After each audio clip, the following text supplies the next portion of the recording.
Viprod Média s'engage le 25 novembre 2023 pour la journée internationale de la lutte contre les violences faites aux femmes. Avec ce thème, quelle projection pour demain? De la Guyane aux Antilles jusqu'à l'île de la Réunion en passant par l'Hexagone, les équipes de Viprod sont à pied d'œuvre pour vous proposer des directs sur la chaîne YouTube avec la participation de professionnels, de personnalités publiques, d'hommes et de femmes de foi qui témoignent, conseillent, encouragent. En un mot, le corps de Christ se positionne. Suivez l'actualité de Viprod, espace d'expression.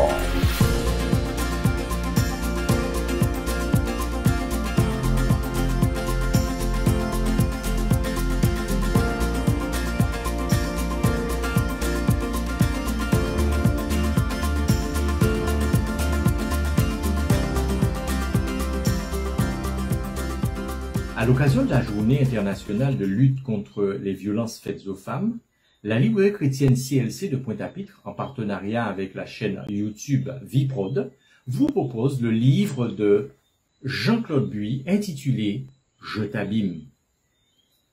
L'auteur traite du sujet de la violence dans le couple et dans la famille. Il affirme que la victime et l'agresseur ont tous deux besoin d'aide. Ce livre est une véritable boîte à outils, une boîte de secours pour ceux qui souffrent en silence. Des thèmes tels que comment se libérer des relations toxiques, quels sont les 4 types de violences conjugales, quelles sont aussi les aides mises à la disposition de ceux et celles qui souffrent en silence, comment se manifeste la violence familiale au sein de l'Église et comment l'Église elle-même peut-elle apporter une aide aux victimes de violences. En définitive, ce livre est un outil indispensable pour tous ceux et celles qui veulent aider ou conseiller. Il est disponible à la librairie chrétienne CLC de Pointe-à-Pitre. À bientôt.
Donc actuellement nous sommes donc avec Madame César Yanis qui est donc docteur en psychiatrie et avec elle donc nous allons nous intéresser par sa profession pour savoir donc Madame Docteur Yanis, donc merci déjà donc de répondre à notre invitation.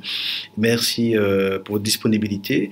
De par votre profession, est-ce que vous avez observé donc, que les violences avaient un impact sur le psychique donc de vos patients?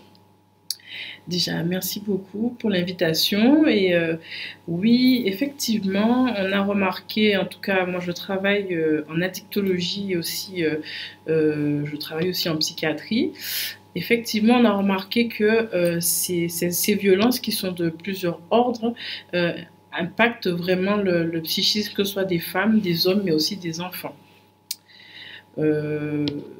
Avec l'apparition de maladies, de troubles psychiques, avec plusieurs expressions, que ce soit corporelles, que ce soit l'expression de maladies dépressives, que ce soit aussi les conduites addictives, c'est-à-dire surtout dans le domaine dans lequel je travaille, aussi avec les consultations jeunes consommateurs qu'on rencontre un petit peu, assez souvent on va dire, où il y a quand même en fond les violences conjugales des parents aussi, ou alors des violences envers les enfants.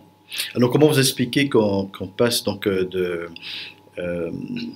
d'une situation physique à une situation psychique?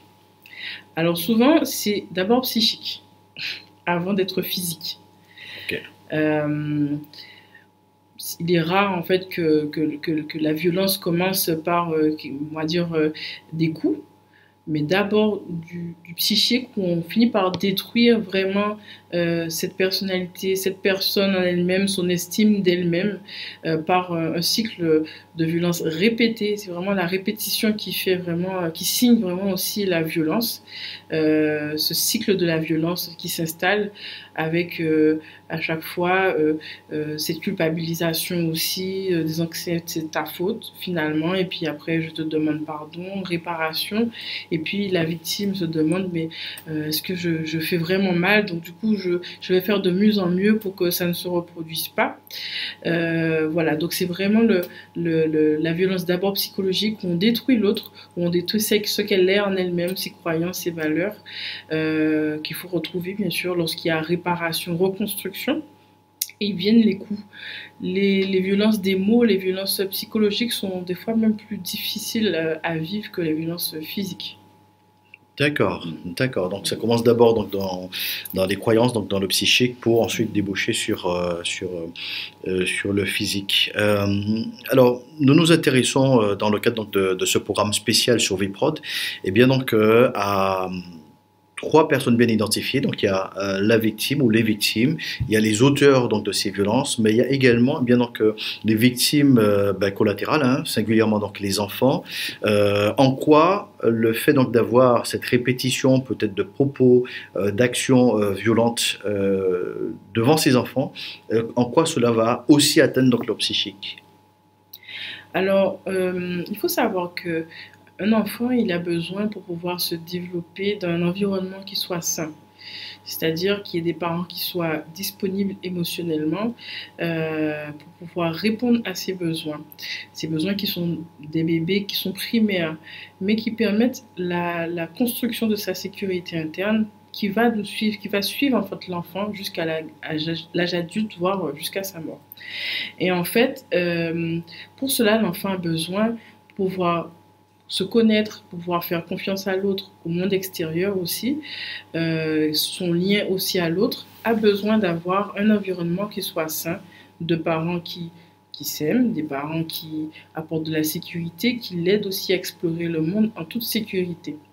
Donc lorsque les parents sont agresseurs entre eux, mais aussi agresseurs aussi envers lui, parce que des fois ça peut être le cas, hein, des agressions aussi sexuelles, aussi physiques. Le parent qui est censé apporter la sécurité, ben, finalement c'est lui qui m'amène le danger. Donc comment je peux faire après confiance à l'autre, à l'adulte, aux enfants, aux autres personnes même que je rencontrerai, même en tant qu'adulte. C'est très difficile de pouvoir se construire lorsque la base de départ a été complètement insécure. Donc c'est ce qu'on appelle la théorie de l'attachement, hein, qui nous suit à l'âge adulte avec de l'insécurité ou de la sécurité si on a eu un environnement sain. Et en fait, ça peut vraiment créer des schémas précoces qui sont inadaptés, avec soit de la méfiance, ou alors des gens qui peuvent aussi avoir une estime qui soit très très faible, avoir une exigence importante envers les autres, ou alors au contraire une abnégation qui soit même, on va dire, pathologique. Enfin, il y a plusieurs schémas qui peuvent exister, des schémas qu'on peut répéter sans savoir vraiment d'où ça vient.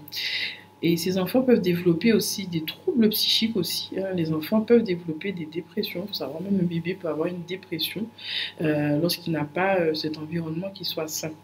Donc du coup, des dépressions, les troubles des apprentissages avec un fléchissement des résultats scolaires. Donc l'enfant n'arrive pas à bien travailler à l'école, n'arrive pas à bien, on peut dire, on appelle les parents tout le temps parce qu'il y a des troubles du comportement, ou alors des enfants totalement introvertis, à avoir une expression on va dire corporelle de cette souffrance, donc mal au ventre, ne dort pas bien, mal à la tête, il y a toutes sortes de choses qui peuvent se présenter. Ou d'autres maladies aussi qui peuvent aussi se développer beaucoup plus tard, à l'âge d'adolescence, des maladies même des fois beaucoup plus graves, aussi des conduites addictives, on peut avoir des troubles psychotiques aussi qui peuvent aussi se développer, des troubles bipolaires. En fait, c'est le nid en fait c'est une vulnérabilité qui permet l'instauration de beaucoup de maladies, beaucoup de traits pathologiques aussi malheureusement qui peuvent après continuer à se développer à l'âge adulte. Donc si on entend bien donc, le cadre familial, l'environnement généré, créé par les parents vont contribuer positivement ou négativement à l'homme adulte ou la femme adulte qui est en devenir. Exactement. Exactement. Un enfant n'est pas seul. Il est enfant, mais il deviendra un adulte grâce à ses parents en grande partie. C'est pour cela que justement en pédopsychiatrie, lorsque dans les CMP, les CMPP, on ne peut pas consulter un enfant hors de son environnement.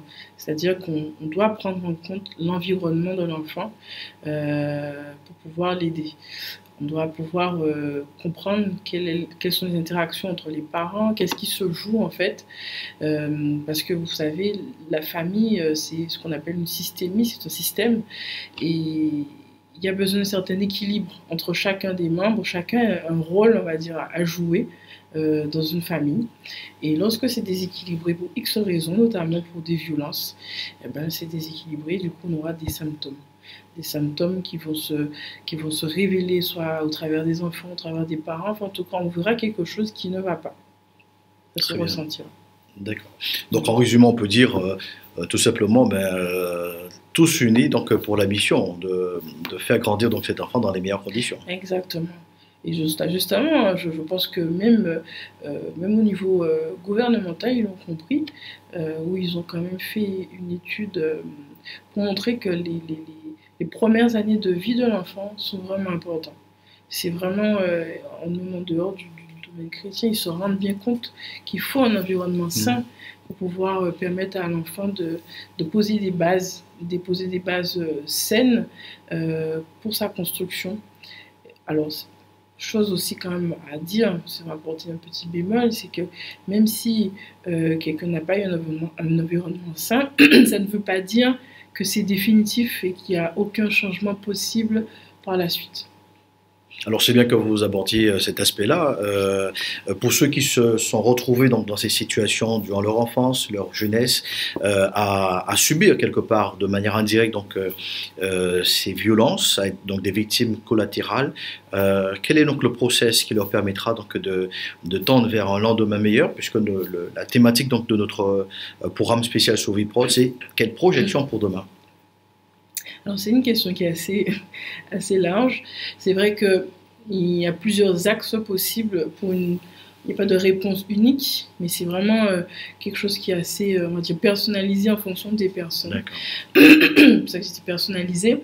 Il faut savoir que déjà ne pas rester seul dans cela. Si on voit qu'il y a, alors soit on est dans les violences, effectivement, c'est de ne pas rester seul, que ce soit la victime, mais aussi l'agresseur aussi peut se rendre compte aussi qu'elle a un comportement qui fait mal. Ne pas hésiter déjà à se tourner vers quelqu'un professionnel déjà. Il y a plusieurs professionnels qui peuvent accompagner ces personnes. Alors il y a des psychiatres tout comme moi, il y a des psychologues qui sont formés pour cela, qui sont formés dans des thérapies, qui peuvent accompagner des gens vers la réparation, la reconstruction, la guérison, la reconnaissance même en tant que victime, parce que des fois on n'arrive pas à mettre tout de suite le mot de victime, et c'est vraiment sortir vraiment de ce schéma de culpabilité, de culpabilisation, pour vraiment dire bah, ce n'était pas de ma faute. Ce n'est pas de ma faute ce qui s'est passé. Autre chose, si c'est vraiment, on est vraiment dans un cas d'urgence où la violence elle est présente, la personne se sent en danger, effectivement le travail du psychiatre et du psychologue ne sera peut-être pas suffisant. Il y a les instances qui existent, c'est du pénal déjà, premièrement, c'est du pénal, donc il faut vraiment voir les procédures pour cela, porter plainte. Il y a l'Institut médico-légal aussi qui peut aussi voir quels sont les impacts que ça peut avoir et lancer la machine, surtout s'il y a des enfants aussi qui sont impactés ou alors des enfants qui sont au milieu.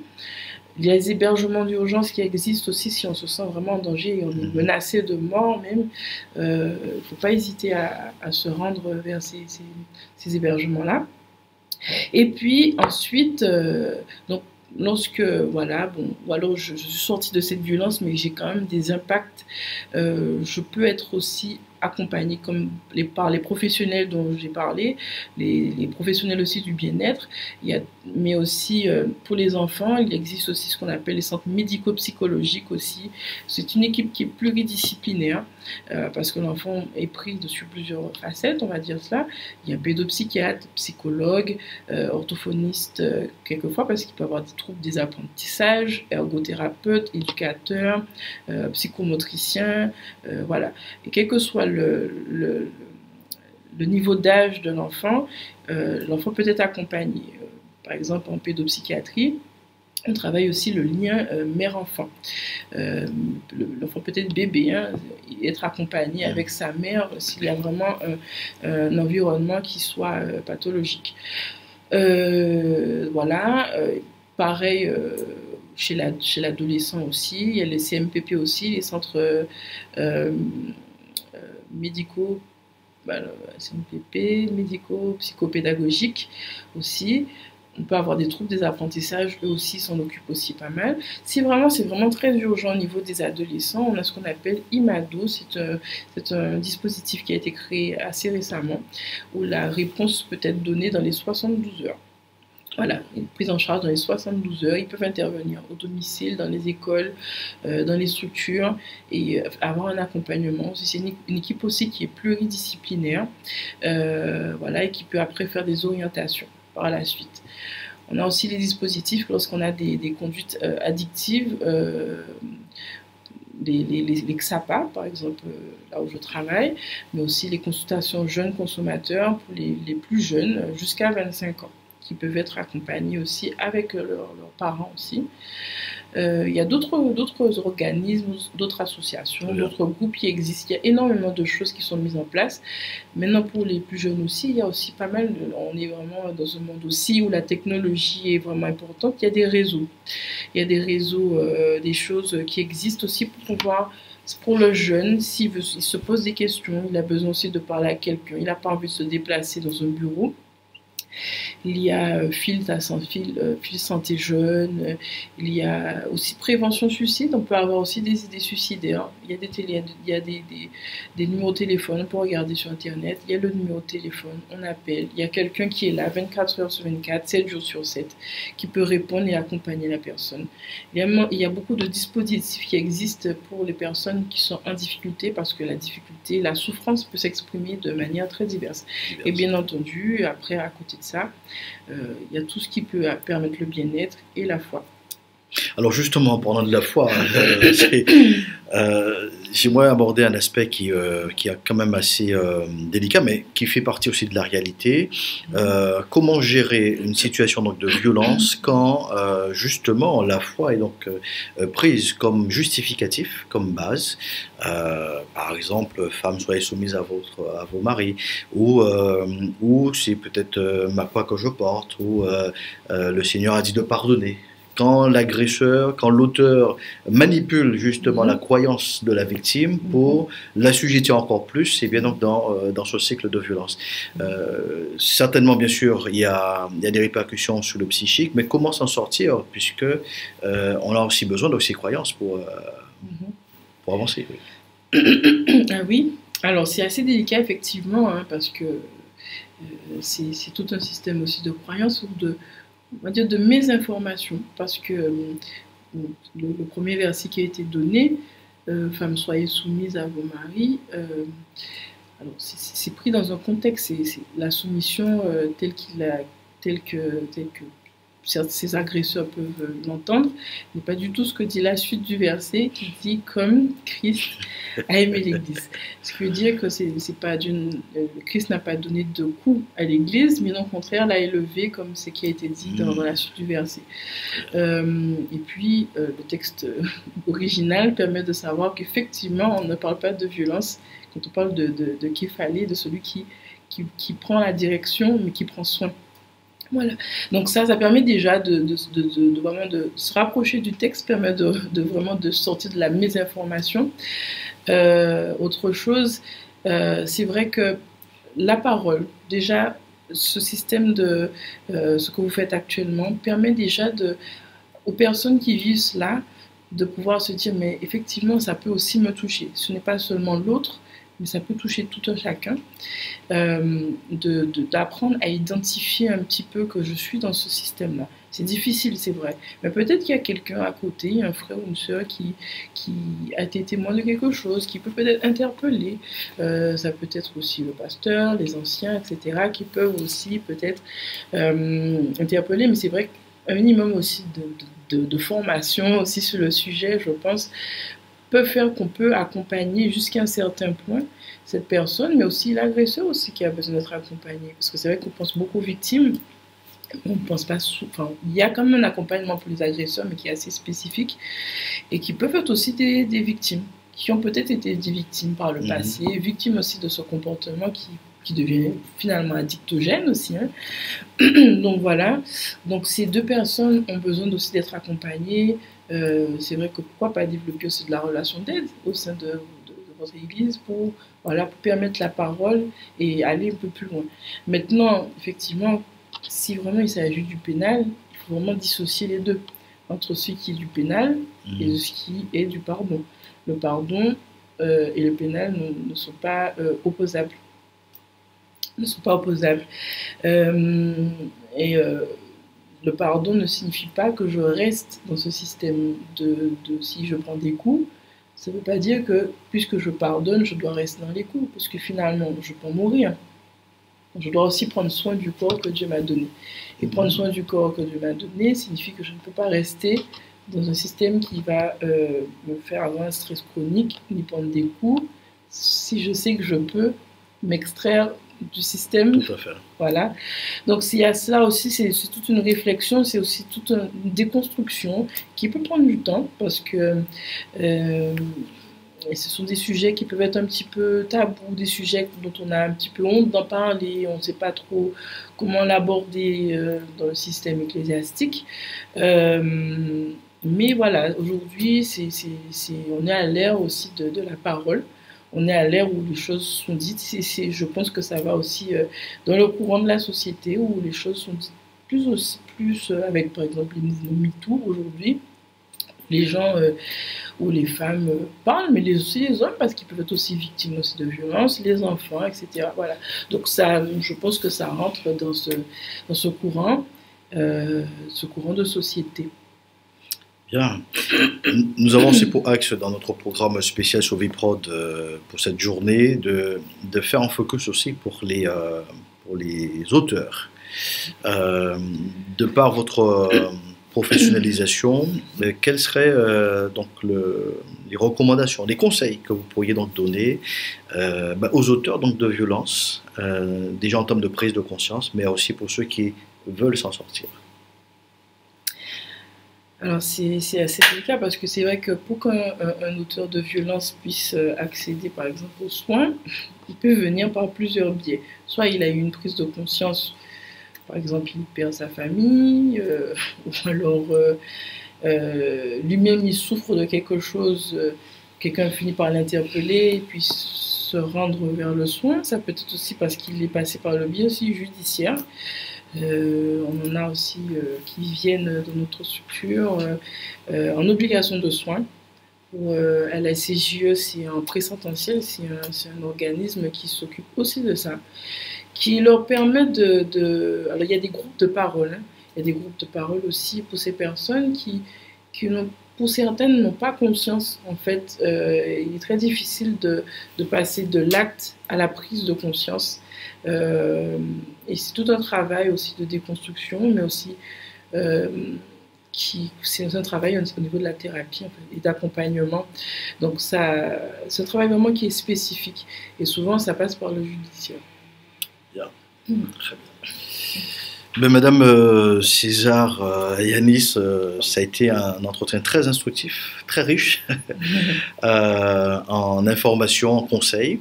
Au nom de toute l'équipe donc, de Viprod, merci pour votre contribution et nous prions simplement que ces propos puissent trouver preneur pour ceux qui sont donc dans ces situations et qui doivent s'accrocher en tout cas à ces nouvelles perspectives de vie qui s'offrent à elles. Merci pour votre contribution. Merci pour l'invitation.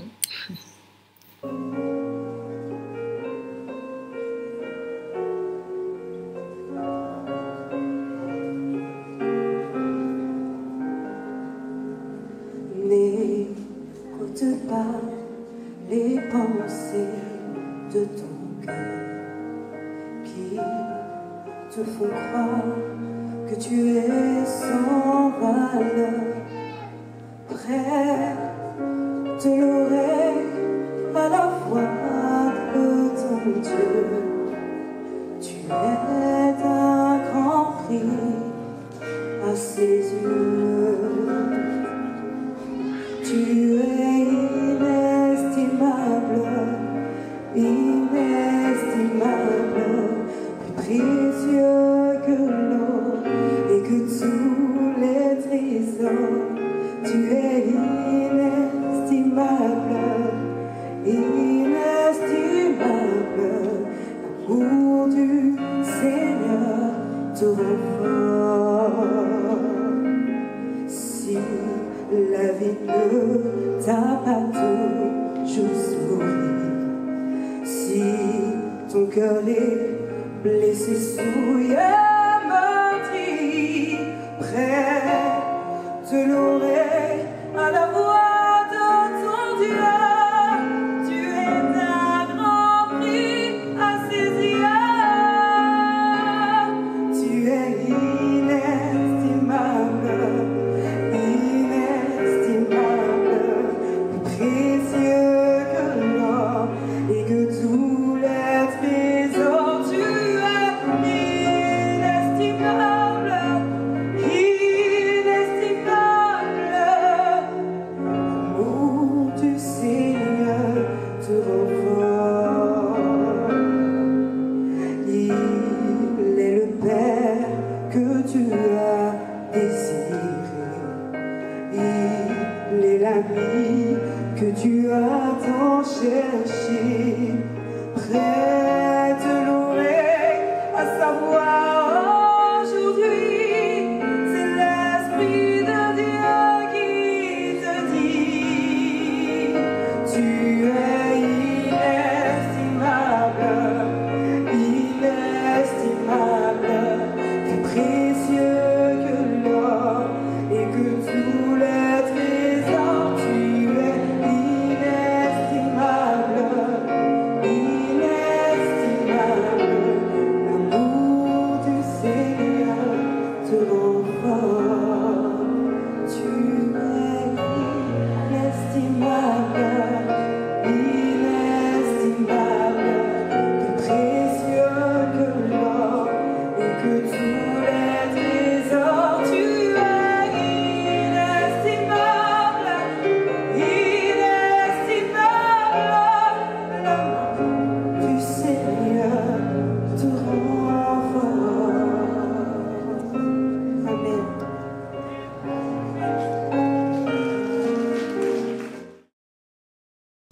Viprod Média s'engage le 25 novembre 2023 pour la journée internationale de la lutte contre les violences faites aux femmes. Avec ce thème, quelle projection pour demain?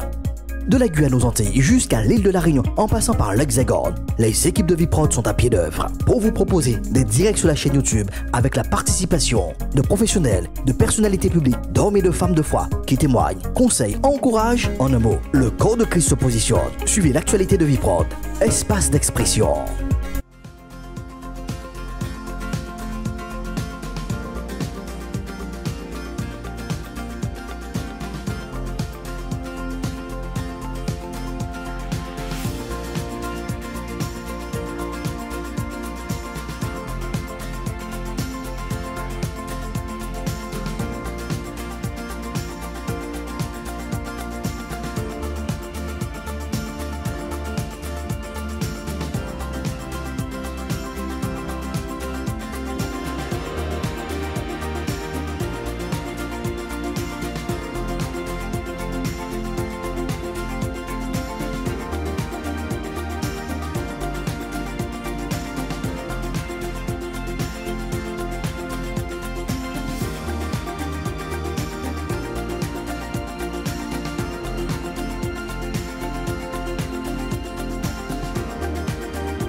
Bonjour chers internautes, nous poursuivons donc notre programme spécial sur Viprod pour cette journée internationale donc, de la lutte contre les violences faites aux femmes.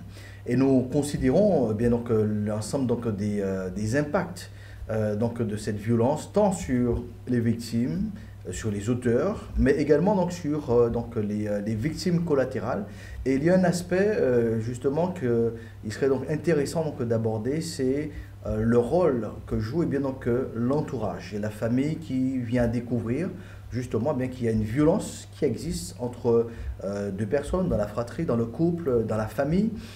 Et avec notre invitée, Madame Labini, bonjour. Bonjour. Merci donc d'avoir répondu donc à notre invitation. Et avec vous, donc, nous allons plus réfléchir sur justement donc, le rôle que devrait jouer, ou doit jouer en tout cas, donc, la famille, l'environnement, les proches, les amis qui viennent à entendre ou à découvrir qu'il y a donc des violences qui existent depuis certainement des années. Alors, est-ce que vous pouvez déjà donc, vous présenter, de par votre profession, donc nous dire un peu plus sur qui vous êtes et dans quelle mesure vous pouvez donc nous apporter une contribution? Alors, je suis Valérie Labini-Grégoire, je suis psychologue clinicienne, je travaille en service d'addictologie et aussi en cabinet en libéral. Donc, je reçois des individus, des familles et des couples qui viennent exposer donc, les difficultés, les problématiques rencontrées. Et ce qui m'a beaucoup frappé, et merci d'ailleurs de m'avoir invité pour parler de ce thème, ce qui m'a beaucoup frappé au fil des entretiens, qu'ils soient entretiens individuels ou collectifs, c'est les réactions de la famille, de l'entourage, quand une victime vient à leur faire connaître ce qu'elle vit, son calvaire, son quotidien difficile, son environnement délétère avec donc l'auteur donc de ces méfaits. Alors, bon, de par cette expérience, quel bilan que vous en tirez? Est-ce que c'est une réaction qui est constructive pour la victime ou est-ce qu'il y a un blocage qui est donc mis en place de manière systématique? Alors, c'est vrai que les psychologues travaillent avec ce qui ne fonctionne pas. Donc, lorsque l'environnement de la victime est soutenant, c'est déjà donc un point supplémentaire que va avoir la personne, la victime, pour se sentir mieux. Mais parfois, et parfois bien plus souvent qu'on le pense, malheureusement, l'entourage sera une pierre d'achoppement dans tout le parcours entre guillemets, de délivrance que la victime voudra suivre. C'est-à-dire qu'à un moment, la victime voudra parler donc, de ce qu'elle vit, soit pour l'aider à sortir de l'environnement délétère, soit elle parlera après être sortie de l'environnement délétère et l'entourage, entre guillemets, son entourage ne sera pas au rendez-vous. L'entourage, il arrive parfois que l'entourage invalide donc les propos de la victime, les fait rapporter et aussi à la fin invalide les émotions de la victime. On appelle ça l'invalidation émotionnelle. Donc c'est un concept qui est connu en psychologie, qui n'est pas forcément retrouvé que dans la problématique des violences puisqu'elle se retrouve aussi dans la problématique parents-enfants, frères-sœurs, etc. Et en fait, il s'agit, dans ce terme, d'expliquer comment, entre êtres humains, on va empêcher, on va minimiser, on va pointer du doigt ce que ressent la personne qui va exprimer simplement ses émotions. Quelles seraient les raisons ou les facteurs qui expliqueraient justement littéralement ce déni? C'est bien ça? Ce déni, en tout cas, au niveau des violences. Oui, des violences, oui. Alors, il y a plusieurs facteurs. C'est multifactoriel. Il n'y a pas de cause unique. L'un des facteurs, c'est, on va dire, la réputation de l'auteur. Premièrement. Quelqu'un qui se montre d'une certaine manière, qui fait preuve d'une gentillesse, on va tout de suite pas croire. Pas possible. Pas lui. T'as mal compris.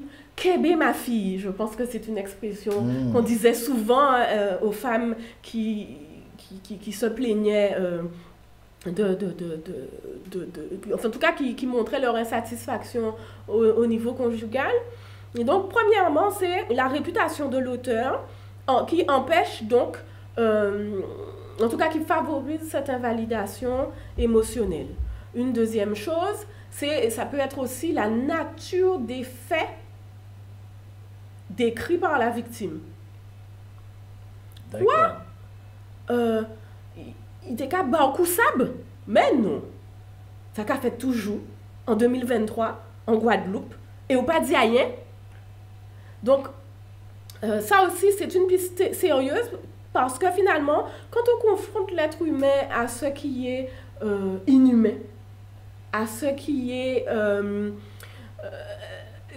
de l'ordre presque de l'impossible, incroyable, tellement on est à un niveau de déshumanisation tel que on se dit mais non, c'est pas possible. Une autre raison de l'invalidation émotionnelle, c'est le fait de vouloir contenir. Donc, ce qui se passe, c'est-à-dire qu'il ne faut pas qu'il y ait de fuite. Mais non, c'est pas vrai. Point. Il ne faut pas que l'extérieur apprenne, il ne faut pas que le public apprenne ce qui se passe. Parce que c'est pas vrai. Point. On n'en parle plus. Ah, c'est pas si grave que ça. Oh, écoute, tais-toi, il y a pire. D'accord? C'est bon, nous qu'à finir avec ça. Finir avec ça. Et donc, finalement, toutes ces réactions de l'entourage qui sont malheureusement malaisantes, qui sont dysfonctionnelles, vont soit pousser la victime à être plus mal, soit au contraire, peut-être pas la pousser à être plus mal, mais en tout cas la pousser dans beaucoup de cas, à sortir de cette situation où enfin vont pousser la victime à rester isolée, à rester dans cet environnement délétère.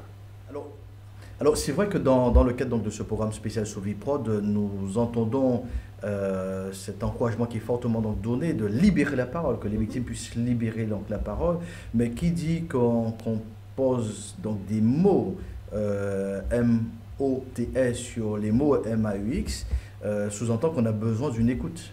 Donc en entendant ces multiples facteurs, c'est qu'il n'y a pas donc une écoute bienveillante dès le départ.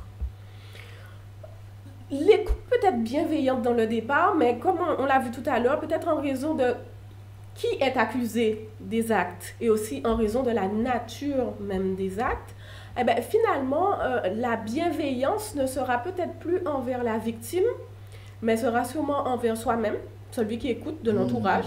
Pas question que je sois confrontée à ça, pas question que je change de point de vue sur l'auteur des faits parce que c'est quelqu'un de bien.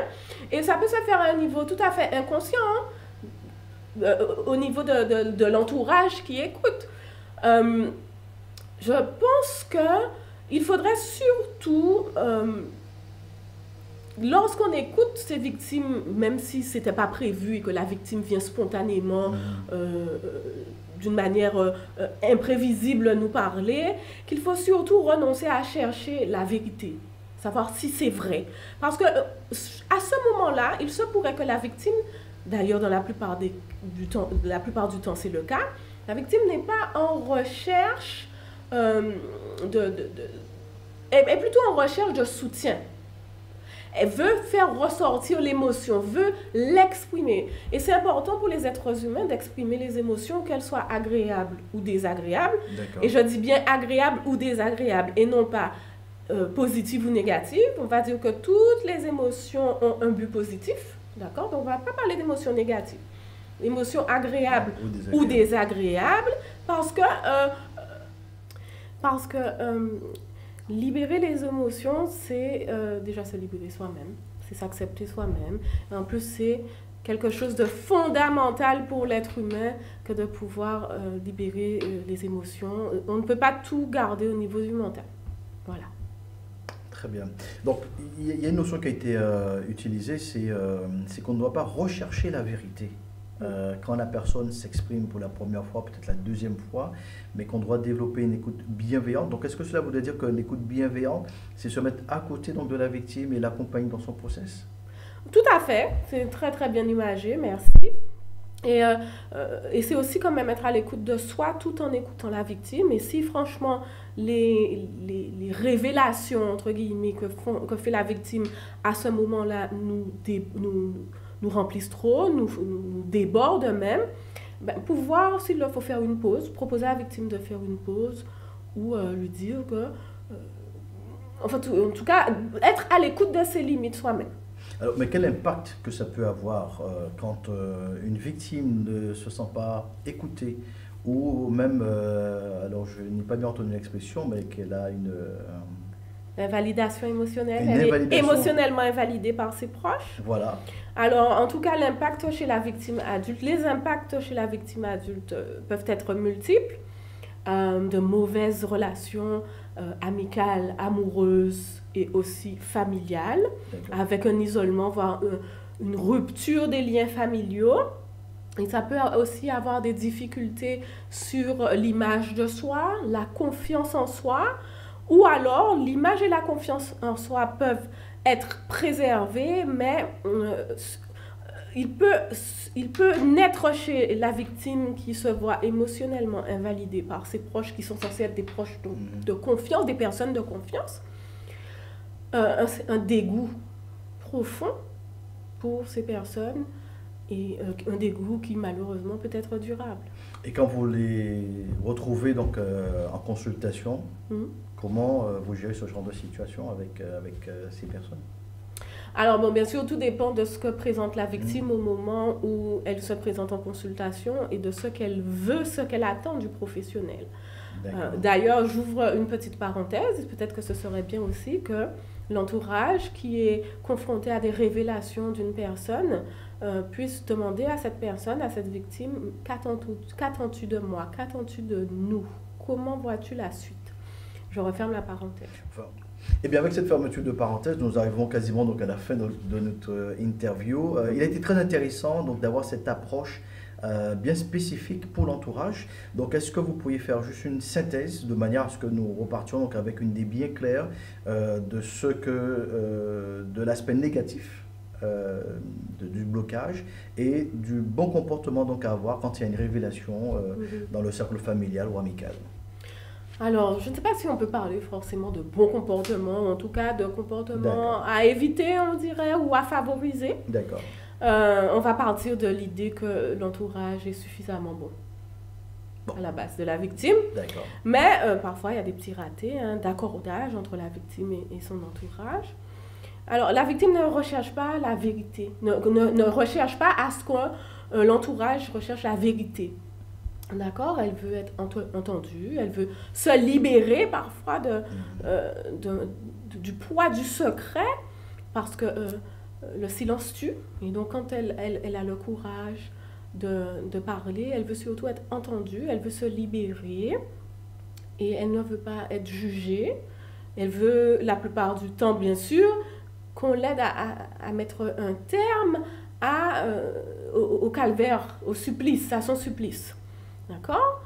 Peut-être que dans un deuxième temps, voire même un troisième, on peut lui demander, donc peut-être entre guillemets, quelques éléments de véracité, parce que les calomnies, les choses comme comme celle-ci, les diffamations existent, hein? D'accord? Donc, ce sont des choses à prendre en compte aussi. Mais en partant du principe que la victime est dans quelque chose, que ce qu'elle explique est vrai, il faut surtout qu'elle puisse enfin le dire. D'accord? Et chère victime, si tu es entourée de personnes qui malheureusement ne comprennent pas ce que tu vis ou invalident peut-être même involontairement tes émotions, il y a aussi la possibilité de se tourner vers des professionnels qui pourront t'aider à mieux gérer ça, à mieux vivre ça, parce que ça peut être, comme on l'a vu pendant l'entretien, ça peut être un obstacle supplémentaire pour que tu puisses, sur ton chemin vers une poursuite du bonheur, sur ton chemin vers la poursuite du bonheur. D'autant plus que nous rappelons que notre thématique, en tout cas pour cette année, c'est quelle projection pour demain. Donc oui, on marche vers une nouvelle saison, une meilleure saison en tout cas, de ce qui a été connu. Voilà. Merci, Merci. Madame Labini, pour cet entretien. Merci pour toutes ces clés de lecture. Et je crois que cela donc, aidera les uns et les autres donc, à agir au mieux. Voilà. À bientôt. À bientôt.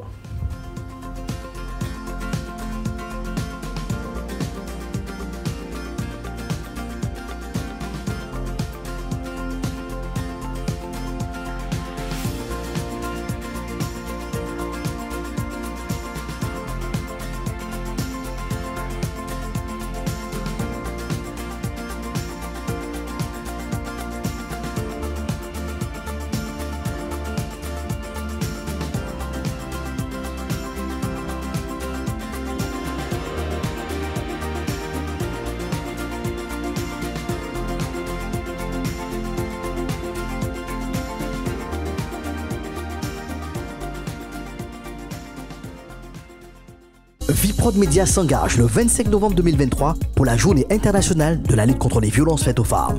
Avec ce thème, quelle projection pour demain? De la Guyane aux Antilles jusqu'à l'île de la Réunion en passant par l'Hexagone, les équipes de Viprod sont à pied d'œuvre pour vous proposer des directs sur la chaîne YouTube avec la participation de professionnels, de personnalités publiques, d'hommes et de femmes de foi qui témoignent, conseillent, encouragent. En un mot, le corps de Christ se positionne. Suivez l'actualité de Viprod, espace d'expression.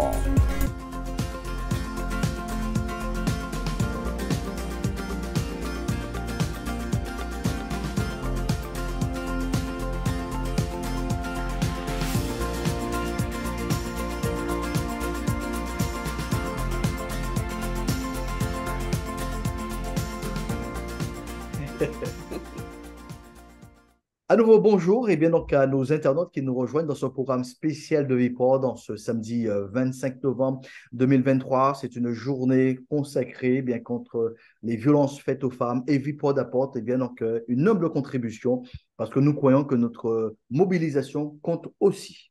Nous avons déjà eu plusieurs spécialistes qui sont donc intervenus pour nous expliquer le pourquoi du comment, le process, le mécanisme qui se met en place. Il est important aussi pour nous, dans le cadre donc, de notre thématique de ce jour, quelle projection pour demain, et bien donc de prendre le temps de comprendre de quelle manière et bien donc cette projection peut se mettre en place. Et nous avons donc le privilège d'accueillir donc sur le plateau donc de Viprod Média Madame Nathalie Mouza. Bonjour Madame Mouza. Bonjour Josias, bonjour à tous.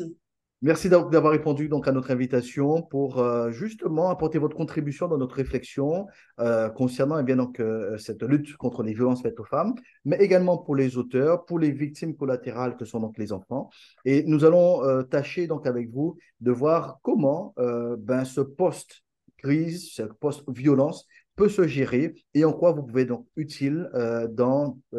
en quoi vous pouvez donc être utile pour toute personne qui souhaite sortir et bien donc de cet engrenage donc de la violence. Mais avant toute chose, est-ce que vous pourriez non seulement vous présenter, mais présenter également bien donc l'intitulé de votre profession et son contenu?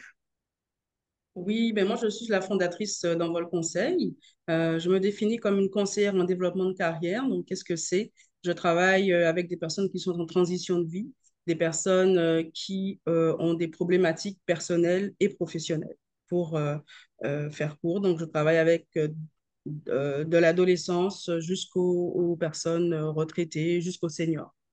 D'accord. Donc, si je comprends bien, donc, vous faites un accompagnement sur les différentes phases de vie, les différentes situations à gérer pour passer d'un point A à un point B. Exactement.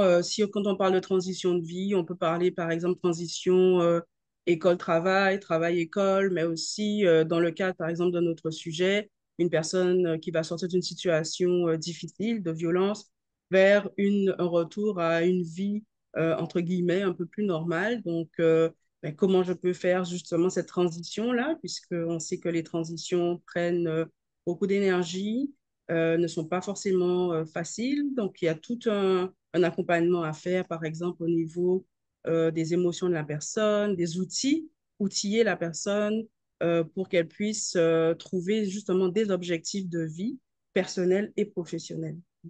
Très bien. Alors, nous avons compris avec d'autres spécialistes que c'était un acte de décision qui amenait notamment par exemple l'auteur a entré bien donc dans ce cycle de violence, que même la victime devait prendre aussi la décision donc d'en sortir. Une fois que cette décision est prise et qu'il y a nécessité donc d'avoir des partenaires, comment vous vous inscrivez maintenant dans ce process post-violence? Effectivement, donc c'est vrai que bon, tout à l'heure, je parlais de l'accompagnement déjà au niveau des émotions. La personne va vivre un certain nombre d'émotions elle n'est pas forcément consciente non plus, hein, cette personne-là, de vivre tout ce qui se passe, voilà, tout ce qui se passe à l'intérieur. Donc, ça sera déjà un premier accompagnement, dépendamment des gens, mais un premier accompagnement sur les émotions.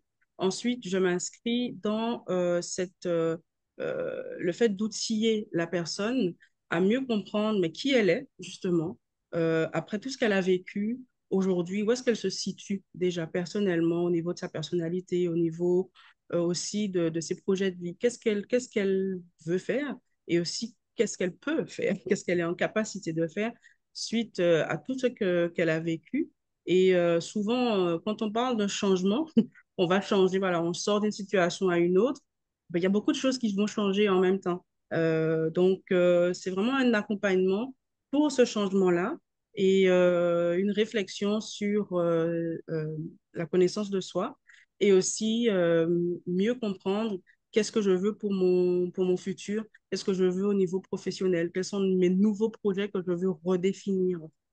Donc, je peux aussi proposer un accompagnement au niveau de la reconversion professionnelle, justement. Très bien, très bien. Donc là, on est vraiment dans cette phase où là, on parle vraiment de projet. On n'est plus dans la problématique donc, de la violence. Et il y a cette reconstruction donc, qui doit se mettre en place. Alors, est-ce que cette reconstruction, elle est évidente? Est-ce qu'elle peut se faire seule? Je parle bien sûr de cette personne qui est quasiment sortie donc, de ce cycle de violence. Ou est-ce qu'elle a besoin bien, donc, d'avoir la tâche de plusieurs personnes, dont vous notamment, pour effectivement arriver à élaborer un nouveau projet de vie, une meilleure saison en tout cas donc, dans sa destinée. Oui, alors ça dépend effectivement encore une fois des personnes et de leurs besoins. Certaines personnes auront besoin d'être accompagnées, d'autres non. Maintenant, c'est sûr que l'accompagnement permet d'aller plus loin et des fois plus vite parce que parfois, moi je rencontre des clients qui me disent, ben, j'ai pris 1 an à comprendre ça. Et si j'avais été accompagnée, ben, j'aurais pris moins de temps. Donc, effectivement, parfois, il y a des gens qui vont prendre 1 an pour comprendre quelque chose et qui vont y arriver. Parfois, l'accompagnement va vraiment venir, oui, les aider à passer d'un point A vers un point B et à éclaircir aussi justement leur projet. Et qui dit projet qui est beaucoup plus clair, dit aussi une personne qui est beaucoup plus apaisée et épanouie. Donc, voilà, c'est vraiment ce travail du mieux-être global de la personne, personnel et professionnel.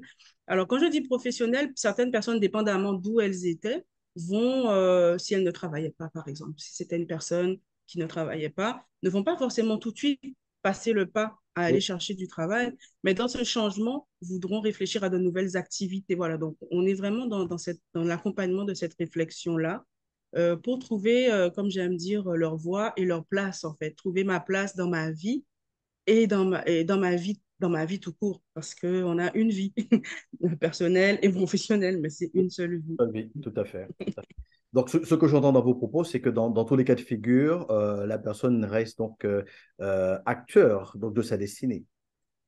Exactement. L'accompagnement, moi, je me définis en tant qu'accompagnante comme un guide, mais la personne reste vraiment, j'ai envie de dire, la personne est le maître du bateau. Nous, D'accord. moi, je viens vraiment donner des balises, des bouées, mais la personne est le maître du bateau et elle va aussi à son rythme. C'est la raison pour laquelle, qu'on disait, mais est-ce qu'il faut un accompagnement? Je recommanderais toujours l'accompagnement, même si des fois la personne a déjà une idée claire de ce qu'elle veut faire, du chemin qu'elle veut prendre. Ça viendra la valider justement dans les moments où les doutes vont revenir, où elle voudra retourner dans la situation dans laquelle elle était, parce qu'on trouve ça aussi beaucoup, malheureusement, parce qu'on sait que le changement est difficile, où souvent les personnes retournent dans leur zone de confort qui n'est pas forcément une zone saine, Mais c'est une zone de confort. Donc, on retourne dans cette zone de confort, même s'il y avait de la violence, même s'il y avait un gros mal-être, même s'il y avait des risques, un danger pour ma vie ou la vie de mes enfants, la vie de ma famille. Mais c'est une zone de confort finalement. C'est pour ça qu'on reste. Et donc, l'idée, c'est de l'aider, c'est d'accompagner la personne à sortir dans cette zone de confort. Et donc, je vais traiter plusieurs points, dépendamment bien évidemment de chacun, puisque l'accompagnement est vraiment personnalisé. C'est adapté, tout à fait, très bien. Adapté, oui, oui. Lors de la préparation de cette émission, donc, ce que j'ai compris de votre part, c'est que vous avez une particularité, c'est que vous êtes donc une accompagnante trilingue. Est-ce que vous pouvez nous en dire? Exactement.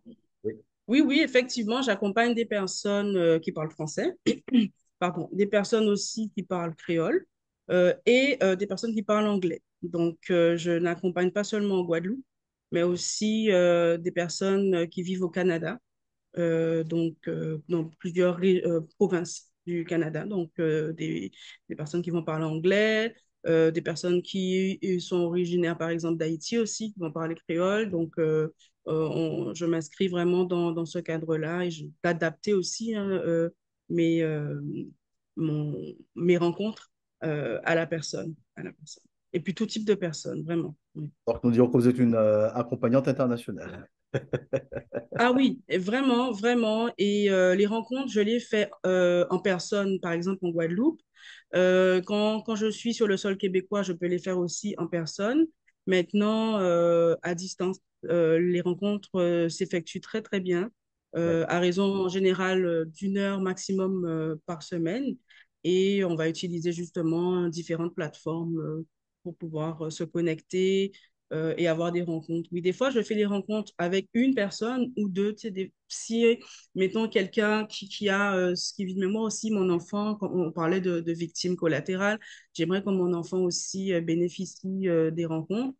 Donc, oui, je peux faire des rencontres avec un parent ou alors une famille aussi. Ah, mais Oui. d'accord. Et là, je comprends, on comprend aisément que le fait d'utiliser la langue maternelle, que cela facilite non seulement la connexion, la communication, Oui. mais aussi cet accompagnement par rapport aux Tout à émotions. fait. Par rapport, oui, aux émotions, par rapport aussi aux liens de confiance. Quand on va voir que l'autre va s'adapter à nous dans notre manière de parler, dans notre niveau de langue aussi, dans la langue, voilà. Donc, le lien de confiance va se créer et donc la personne pourra s'ouvrir beaucoup plus et le travail pourra se faire beaucoup plus en profondeur. Donc, c'est dans ce sens-là. Par exemple, au Canada, on a beaucoup de gens qui sont bilingues mais ils disent, je veux vraiment, si vous parlez anglais, je préfère parce que c'est ma langue maternelle. On sait, hein, les langues maternelles, voilà, toute la représentation. Voilà. Et puis, on n'a pas non plus à... On va parler de certaines choses qui seront profondes. Donc, je n'ai pas à chercher le bon mot parce que ça sera ma langue maternelle. Ça va sortir naturellement. Et puis, je pourrai rentrer aussi en profondeur avec la personne sur certains points. Le travail sera plus efficace. Tout Oui. à fait. Nous avons eu l'occasion, donc, dans le cadre de ce programme spécial, et bien donc, de nous tourner vers les victimes, mais aussi vers donc, les auteurs donc, de violences. Est-ce que dans le cadre de votre accompagnement, c'est plus spécifique pour les victimes ou vous accompagnez aussi eh bien donc, les auteurs de violences? Oui, j'accompagne autant les victimes que les auteurs parce que on en avait parlé pendant la préparation. Il y a quelque chose qui m'avait beaucoup marqué lors de ma formation au Québec. C'est un groupe d'aide pour les personnes impulsives, ils appelaient ça là-bas. Et c'était la première fois que j'entendais ça comme ça et je trouvais que c'était intéressant parce que jusque-là, je n'avais personnellement entendu que de l'aide pour les victimes et de voir que oui, on donne aussi la possibilité à quelqu'un qui est impulsif de se remettre en question, de savoir, mais est-ce que tu veux de l'aide en fait? Toi aussi, tu as droit à avoir de l'aide. Donc, euh, après, bien évidemment, hein, on ne peut jamais garantir les résultats, mais le fait de tendre aussi cette main-là à cette personne montre qu'on est déjà dans un non-jugement envers l'acte qu'elle porte. Et donc, c'est la raison pour laquelle je dis que j'accompagne tout le monde. Oui. Ouais. Comme- Maintenant, bien évidemment, dépendamment des mandats, effectivement, ben voilà, c'est quand je vais discuter avec la personne lors Oui, d'une bien sûr, première rencontre bien sûr. que, bien évidemment, je vais lui dire, ben, écoute, par rapport à ta problématique, oui, je pourrais prendre en charge, te prendre en charge, ou alors non, je préfère te recommander à un autre professionnel par rapport à telle problématique que tu as pu, qu'on a pu soulever pendant cette première rencontre, par exemple. Très bien. Mm. Nous allons faire une exception donc à la règle, hein, puisque en tant que professionnel, je vais vous demander d'ouvrir votre cœur. Parce que nous avons, dans le cadre donc, de ce programme spécial, et bien, donc, un module cœur à cœur où des femmes, tout simplement, donc, s'adressent justement à ces femmes qui sont donc, meurtries, violentées, brisées donc, par ces violences, hein, sous quelque forme que ce soit, violences psychologiques, économiques, violences physiques, sexuelles. Qu'est-ce que votre cœur de femme pourrait dire à l'instant, eh bien, donc, à ces femmes qui vous écoutent? La première chose que j'ai envie de dire, c'est de ne jamais se décourager, de persévérer, euh, de ne pas se juger, même si, j'en parlais tout à l'heure, tu es retourné plusieurs fois dans cette situation-là. Ben écoute, c'est pas grave, nous, on est là pour t'accompagner aussi et te dire de persévérer. Parce que c'est pas parce que, par exemple, tu es retourné plusieurs fois dans la même situation qu'un jour, tu vas pas vraiment finalement t'envoler. On va le conseil, hein, mais j'aime beaucoup cette image justement du papillon qui va un jour s'envoler. Et j'ai envie de lui dire, ben voilà, je peux donner cette image rapidement c'est une recherche qui avait été faite, c'est une mouche qui était dans un verre et le verre était recouvert. Donc, à chaque fois que la mouche arrivait au-dessus, elle se cognait.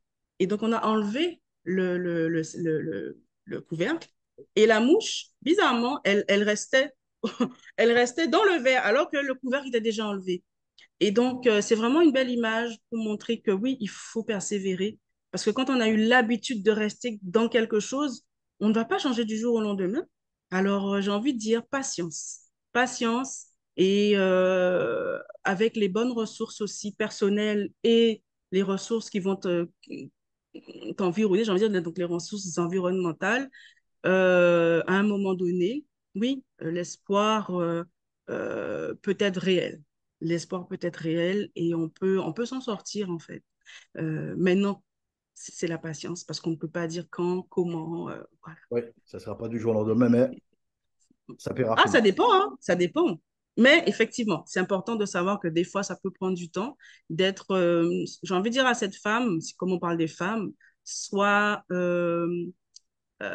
bienveillante envers toi-même, ne sois pas exigeante envers toi-même et accepte tes erreurs, accepte les échecs et réjouis-toi de tes victoires, quelles que soient les victoires d'ailleurs. Ah, bien. Parole de femme à une autre femme, donc merci Oui, de vous être prêté donc à ce jeu. Et ma foi, ça a été très instructif, donc ce temps donc, d'échange. Et nous rappelons donc que vous êtes euh, conseillère en développement de carrière. conseillère en développement de carrière. Voilà, Madame Moïsa, merci pour le temps accordé, merci pour cette interview qui contribue donc à ce programme spécial donc, de Viprod contre les violences faites aux femmes. Et nous resterons donc en contact pour d'autres opérations. Merci beaucoup à Viprod et ce sont de belles initiatives. Merci pour l'encouragement. À très bientôt. Au plaisir, au revoir. Au revoir.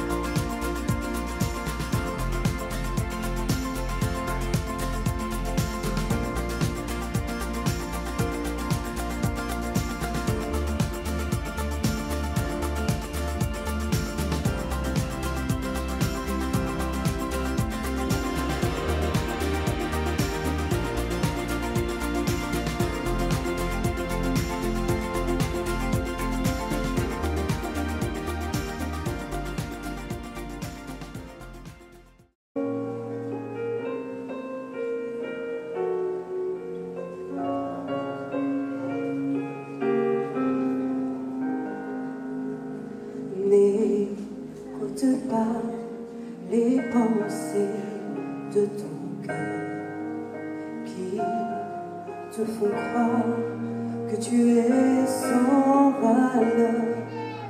Près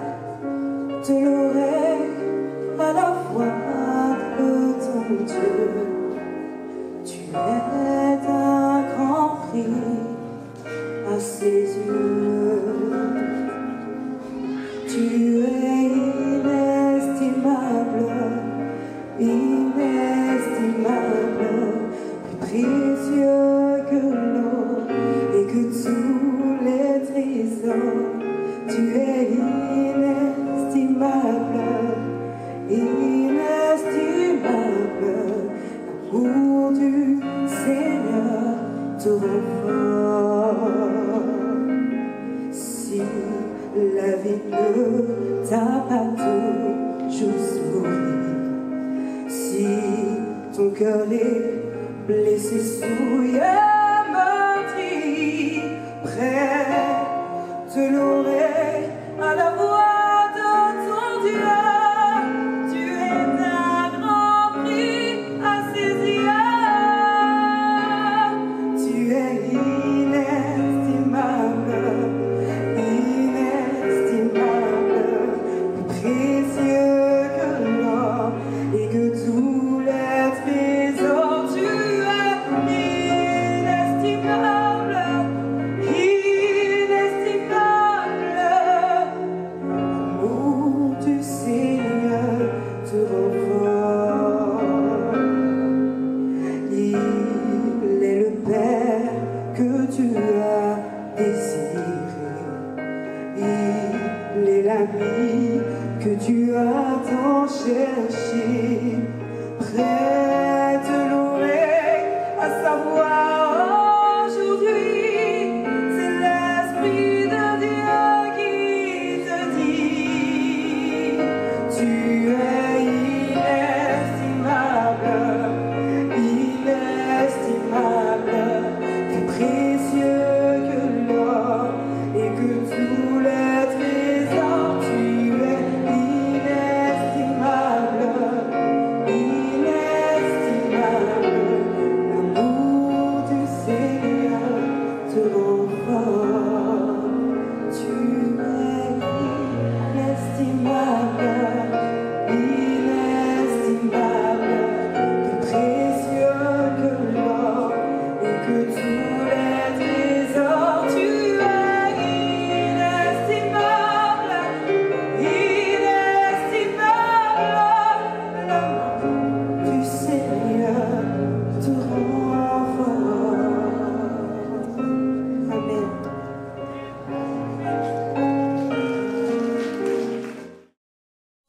Viprod Média s'engage le 25 novembre 2023 pour la journée internationale de la lutte contre les violences faites aux femmes. Avec ce thème, quelle projection pour demain?